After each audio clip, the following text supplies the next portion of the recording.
سلام عزیزان، به کانال یوتیوب آشپزی با نسرین خوش آمدید. در این ویدیو با طرز تهیه خوراک لمعجون با شما هستم. لمعجون یکی از غذاهای مشهور در خاورمیانه است. به لمعجون پیتزای ترکی یا ارمنی هم گفته میشه.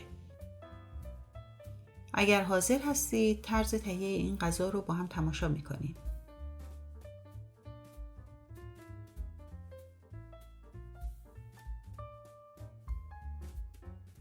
در ظرفی مناسب آب گرم و شیر گرم رو با هم مخلوط میکنیم.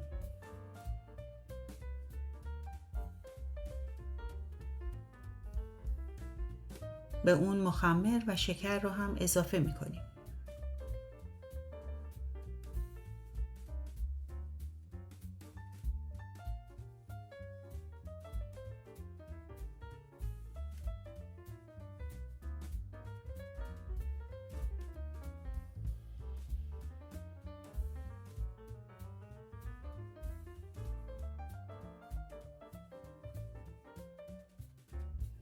روی ظرف رو میپوشونیم و برای 5 دقیقه اجازه میدیم تا مایع خمیر عمل کنه.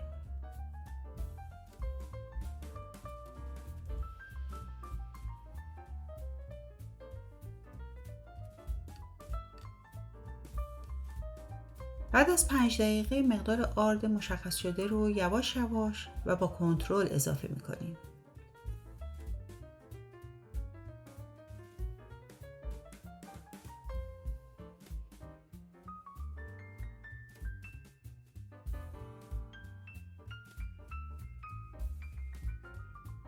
بسته به کیفیت آرد و قوام خمیر ممکنه مقدار آرد کمتر یا بیشتر نیاز باشه.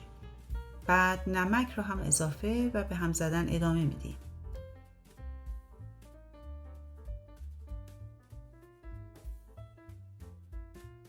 خمیر رو به سطح آرد پاشی شده منتقل میکنیم و به خوبی ورز میدیم.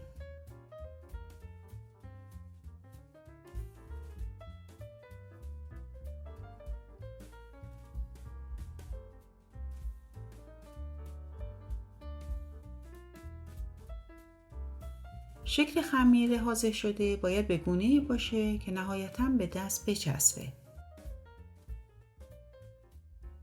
روی خمیر رو میپوشونیم، اجازه میدیم برای 1 ساعت استراحت کنه. در حین عمل اومدن خمیر در ظرفی مناسب گوشت چرخ کرده، فلفل دلمه‌ای، مقداری آب، پیاز، سبزی جعفری، رب گوجه، گوجه خرد شده، سیر، فلفل و نمک رو هم به همراه نصف استکان روغن مایع با هم مخلوط میکنیم. برای اینکه بافت یک نواختری پیدا کنه بهتره از غذاساز برای خرد شدن مواد استفاده کنیم. پس از 1 ساعت سطح کار رو آردپاشی میکنیم و از خمیر به اندازه 1 نارنگی چانه میگیریم.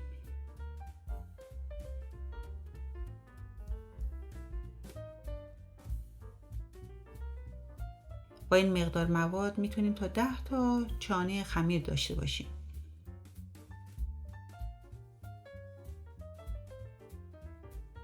چانه های حاضر شده رو پهن میکنیم و روی اون 2 تا 3 قاشق مخلوط گوشت رو پهن میکنیم.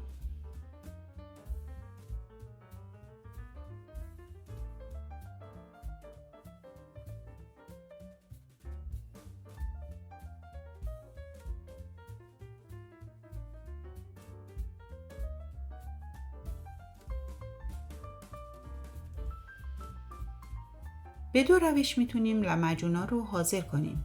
میتونیم در تابه به مدت 4 تا 5 دقیقه طبخ کنیم یا در روش بهتر لمعجونا رو در فر از قبل گرم شده با دمای 175 درجه به مدت 7 تا 8 دقیقه قرار بدیم تا نون اون ترد و برشته بشه. باید اضافه کنیم روش سنتی پخت لمعجون استفاده از تنور سنگیه.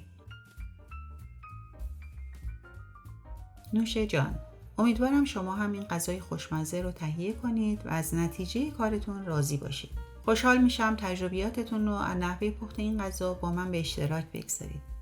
اگر این ویدیو رو دوست داشتید خوشحال میشم لایکش کنید و بین دوستانتون به اشتراک بگذارید.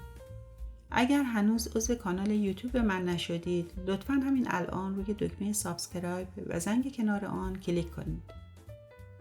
ممنونم که این ویدیو رو تا آخر تماشا کردید.